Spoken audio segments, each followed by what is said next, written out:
The sound of her laughter stopped me cold in the hallway. "He's such a clueless ATM." Jenna's voice drifted through the cracked door of our guest bedroom. "He actually thinks you're job hunting while I'm at yoga." Dave's low chuckle joined hers. "Well, we are working on our downward dog." More laughter. "God, his pathetic trust makes it too easy," my wife continued. "When do you think we should drop the bomb?" "After I get him to sign over the lake house." "No rush," Dave replied. "Let's milk this setup a little longer. After all, it's his money paying for our good time." My fingers went numb against the door frame. 15 years of marriage crystallized into this moment of perfect clarity. I was the fool in their private joke, the mark in their long con. The foundation of my life had just crumbled beneath my feet. I didn't make a sound. I didn't burst through the door. Instead, something hardened inside me as I silently retreated down the hallway, a plan already forming in my mind. They wanted to destroy me. I would make them wish they'd never tried. My name is Thomas Winters. Tom to most, Babe to the woman currently betraying me in our guest bedroom. I'm 45 years old, a partner at Winters and Young Architectural Firm, a business I built from nothing after graduating with honors from Cornell. I design spaces that will outlast me. I create foundations that endure. Or so I thought. Jenna and I met at a charity gala 12 years ago. She was breathtaking, tall, confident, with honey blonde hair and a smile that lit up the room. An interior designer with ambition and charm. When we married 3 years later, I thought I'd found my perfect complement. We bought a sprawling colonial in Oakwood Heights, filled it with custom furniture, planned for children who never came, and built what I believed was an unshakable life together. Dave Mercer had been my friend since we were 10, racing bikes down suburban streets and dreaming of future glory. We'd drifted apart during college. He dropped out to find himself, but reconnected in our 30s. He'd never quite achieved the stability I had, bouncing between sales jobs, always chasing the next big commission. Still, when he showed up at our door 6 months ago, his marriage collapsed and eviction notice in hand, I didn't hesitate. "Stay as long as you need," I told him, ignoring Jenna's tight smile. "What are friends for?" I gave him the guest room, introduced him to contacts, even paid for his new wardrobe for interviews. He was family after all, the brother I never had. Jenna eventually warmed to the idea, volunteering to help him organize his resume and taking him to networking events. How terribly helpful my wife had become. The signs had been there all along. The slightly too long hugs, the inside jokes, the way conversation stopped when I entered a room. Jenna's sudden disinterest in our bedroom. I'd been blind, focusing on work, believing in loyalty, believing in her, trusting. Pathetic indeed.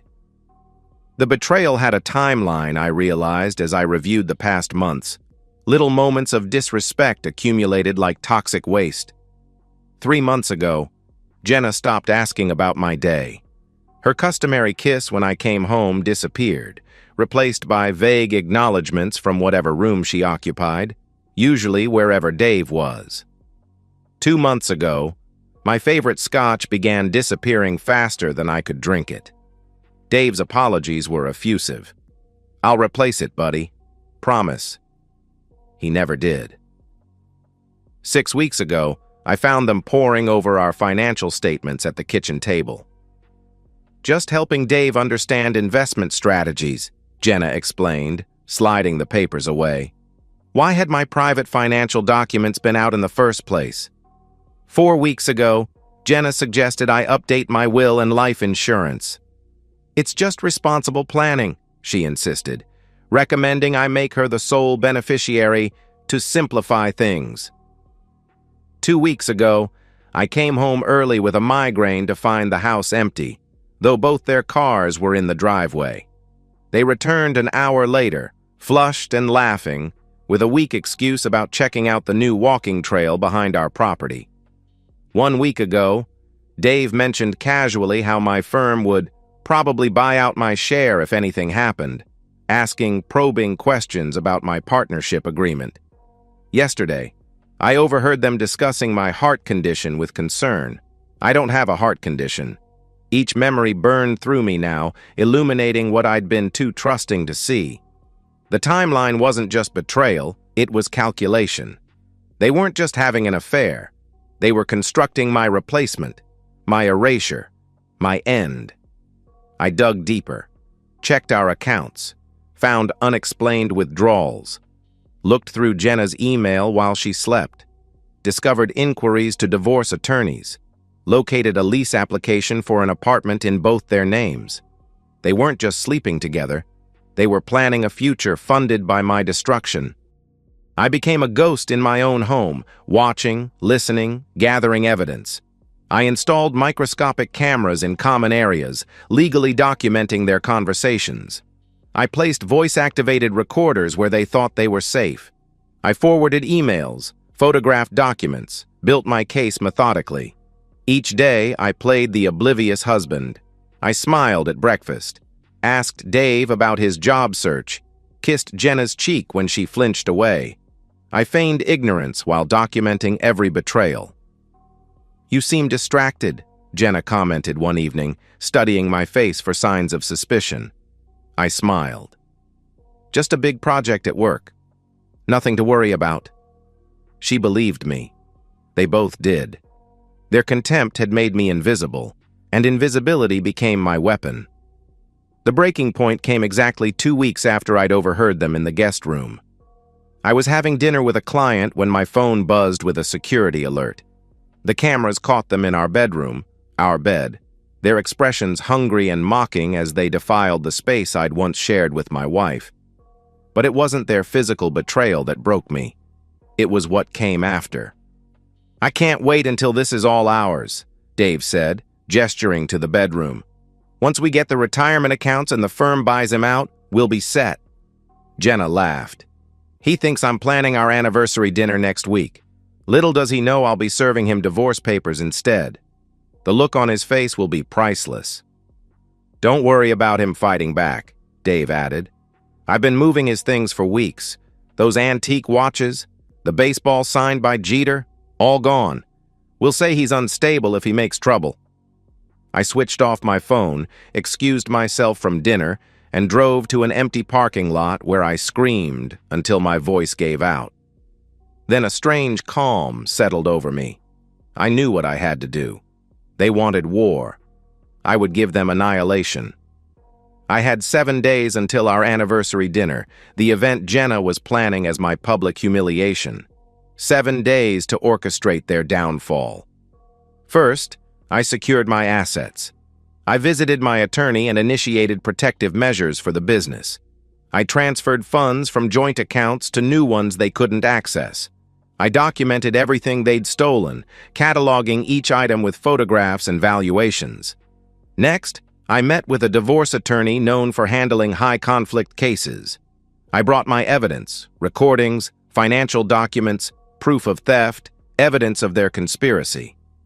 The attorney's eyes widened as he reviewed the material. "They've made a serious mistake," he said grimly.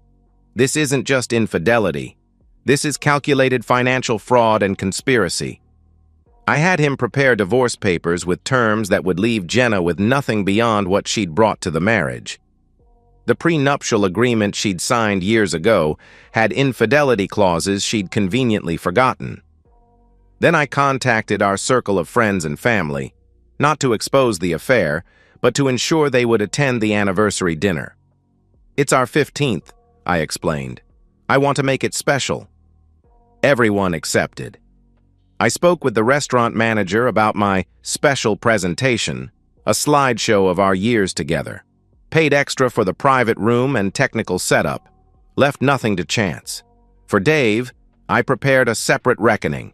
I contacted every business connection I'd introduced him to, every potential employer, every networking contact. "Just checking in," I said casually. "Keep me posted on any interactions with Dave Mercer. There's something you should know before proceeding." I called in a favor from a friend in law enforcement to place Dave under informal observation. Concerned about some missing items, I explained. Just want to make sure they don't disappear permanently. Finally, I moved anything of true personal value, photographs, heirlooms, irreplaceable memories, to a secure storage unit. What remained in the house would be collateral damage in the coming explosion. All the while, I maintained my role: distracted husband, generous friend, clueless ATM. The night before our anniversary, I found Jenna reviewing documents in her home office. She quickly put them away when I entered. "Looking forward to tomorrow night," I said with a practiced smile. "Me too," she replied, her eyes calculating. "It's going to be unforgettable." On that point, at least, we agreed. The evening of our anniversary arrived with perfect clarity. I dressed carefully in my best suit, the one Jenna had always said made me look distinguished. When she emerged in a red dress I'd never seen before, I complimented her sincerely. She was beautiful. She had always been beautiful. It made what was to come both harder and absolutely necessary. Dave made himself scarce, claiming a job interview. "I'll catch up with you guys tomorrow," he said with a wink to Jenna.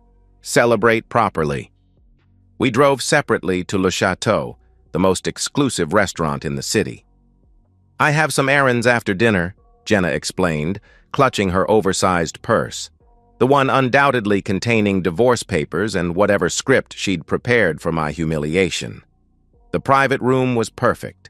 30 of our closest friends and family members, colleagues from my firm, even Jenna's parents who had flown in as a surprise. The shock on Jenna's face when she saw them was the first genuine reaction I'd seen from her in months. "What are they doing here?" she hissed. "I invited everyone important to us," I replied calmly, "for our special night." Dinner proceeded with excruciating normalcy. Cocktails, appetizers, main courses. Jenna grew increasingly tense, her eyes darting to her purse, then to the door, clearly recalculating her plan. I maintained pleasant conversation, toasted our years together, played the devoted husband with Oscar-worthy precision. As dessert was served, I stood and tapped my glass with a spoon. The room quieted. "Thank you all for coming tonight," I began. 15 years is a significant milestone, and I wanted to mark it properly, surrounded by those who've been part of our journey. Jenna's smile was fixed, her fingers white around her wine glass. "I've prepared a little presentation," I continued. "A look back at our years together and perhaps a glimpse of what's been happening recently." I nodded to the waiter who dimmed the lights. The projector hummed to life, displaying a montage of our wedding photos. Jenna visibly relaxed, thinking this was a sentimental tribute. Then the images shifted. Crystal clear footage from my hidden cameras, Jenna and Dave entering our bedroom, their explicit mockery of me, their detailed discussions of how to take my money, my home, my dignity. Their conspiracy laid bare in their own words and actions. "He's such a clueless ATM. His pathetic trust makes it too easy. Once we get the retirement accounts and the firm buys him out, we'll be set." Gasps filled the room. Someone dropped a glass. Jenna's mother gave a strangled cry. Jenna lurched to her feet. "Turn it off!" This isn't. Tom, what are you doing?" I kept my voice steady. "Showing everyone exactly who you are." The footage continued. Dave describing how he'd been stealing my possessions. Jenna laughing about serving me divorce papers at this very dinner. Their explicit betrayal playing out before every person who mattered in our lives. When the screen finally went dark, the silence was absolute. Then came the whispers, the horrified looks, the judgment raining down on the woman who had planned to destroy me. "I believe you had something to serve me tonight," I said quietly, reaching into my jacket. "Let me save you the trouble." I placed my own divorce papers on the table before her. "Your belongings have been packed," I continued conversationally. "They're in storage unit 415 at Citywide Storage. The code is 1508. Your name has been removed from our accounts, as permitted by our prenuptial agreement in cases of infidelity. The lease application you submitted with Dave has been denied. I spoke with the property manager. Oh, and the lock codes to our house have been changed." Her face had gone from red to white, eyes wide with shock as her careful plans imploded before her. "You might want to call Dave," I added. "He's currently being interviewed by police about the missing items from our home. Apparently, someone reported seeing him with my grandfather's watch at a pawn shop on 5th Street. I turned to address our stunned audience. "I apologize for the unconventional entertainment tonight. Dinner has been paid for. Please enjoy the rest of your evening." As I walked toward the door, Jenna's father, a man who had welcomed me into their family, caught my arm. "Tom," he said hoarsely, "we had no idea." "Neither did I replied. "But now we all do." I left Jenna surrounded by the wreckage of her reputation, facing questions she could never answer, her careful facade shattered beyond repair. Outside in the cool night air, I finally took my first free breath in months. One part of my plan was complete, but Dave's reckoning wasn't finished yet. The week that followed was a hurricane of consequences. Jenna tried calling me 67 times before giving up. Her social media went dark after friends flooded her pages with condemnation. Her design clients, many from my business connections, quietly terminated their contracts. Her parents, shamed beyond words, returned home without seeing her again. She made one attempt to enter our house, only to be turned away by the security company I'd hired.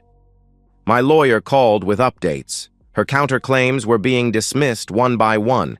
The evidence was too overwhelming, her conspiracy too well documented. She would receive nothing beyond her personal property and a small settlement I offered out of lingering decency, not for her, but for the memory of what I'd once thought we had. Dave's unraveling was more spectacular.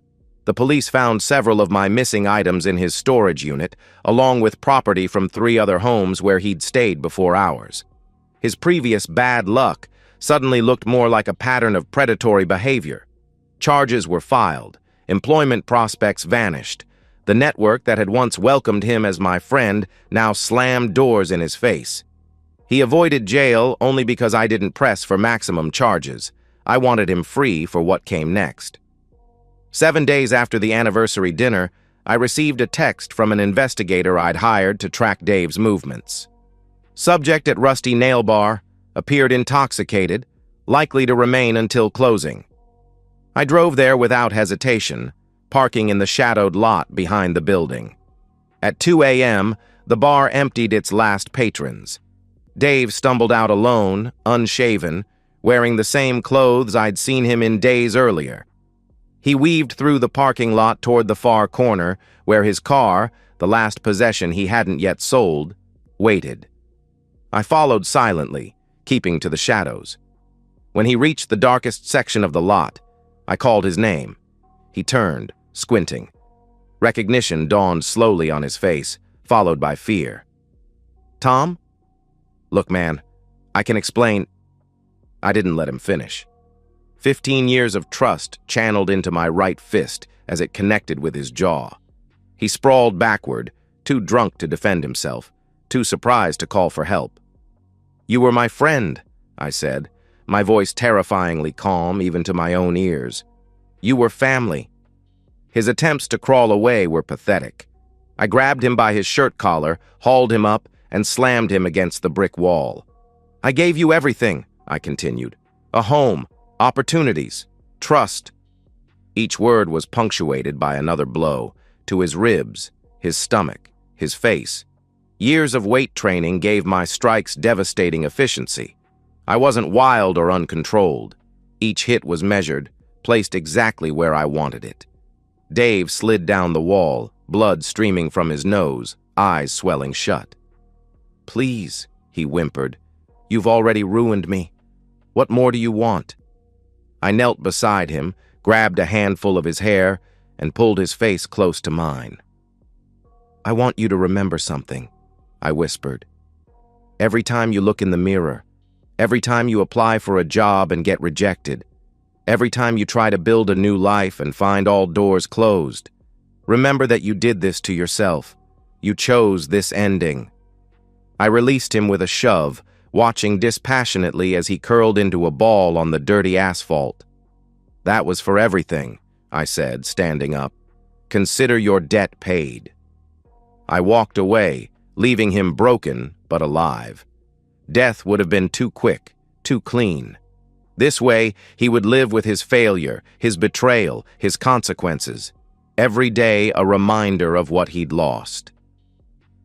3 months have passed since that night in the parking lot. The divorce was finalized last week. Jenna received exactly what my attorney had initially offered. No more, no less. I hear she's living in a studio apartment across town, working retail after her design business collapsed. Former friends cross the street to avoid her. The woman who once commanded any room now scurries through life like a shadow, unseen, unwelcome. Dave left town shortly after our encounter, reportedly heading west with whatever he could fit in his car. His LinkedIn profile lists him as self-employed, that catch-all term for unemployment. Whatever schemes he attempts next will be hampered by the references and background checks that now follow him like faithful hounds. As for me, I sold our house. Too many memories contaminated the space. Bought a sleek, modern penthouse downtown, closer to my firm. Our business is expanding, ironically boosted by the publicity that followed the divorce. Turns out clients appreciate working with someone known for precision and ruthless attention to detail. I've declined the sympathetic setups from well-meaning friends. Dating holds no appeal yet. Perhaps someday. For now, I'm rediscovering who I am without the weight of betrayal pressing down on me. Some nights, I stand on my balcony overlooking the city lights, drinking scotch that no one steals, and I feel something like peace. Not happiness. That's still a distant country I can barely make out on the horizon. But the rage has cooled. The mission is complete. The accounts are settled. Yesterday, I received a letter forwarded through my attorney. Jenna's handwriting, once so familiar. I considered burning it unread, but curiosity won out. I know no apology can ever be enough, she wrote. But I want you to know that I understand now what I destroyed. Not just our marriage, but the best man I've ever known. I will regret that until my dying day. I read it once, then fed it into the shredder. Her regrets are no longer my concern. People ask if I have forgiven them. That's the wrong question. Forgiveness implies an ongoing connection, an emotional investment. What I feel is simpler: indifference. They no longer matter enough to hate. The friend who stayed too long is gone. The wife who betrayed me is erased. And I am still standing, rebuilding my life on foundations they couldn't destroy. Integrity, self-respect, and the cold comfort of justice served exactly as deserved. Some say revenge is a dish best served cold. I disagree. The best revenge is served precisely at the temperature required to inflict maximum damage. And then you walk away, never looking back at the ashes. I sleep well now, alone, but at peace. And that's the end of today's story. If you enjoyed it, please give this video a thumbs up and drop a comment below. Your support helps the algorithm push my content further. If you're new to the channel, don't forget to hit that subscribe button. It really helps me keep creating more stories for you. Thanks for watching, and I'll see you in the next one.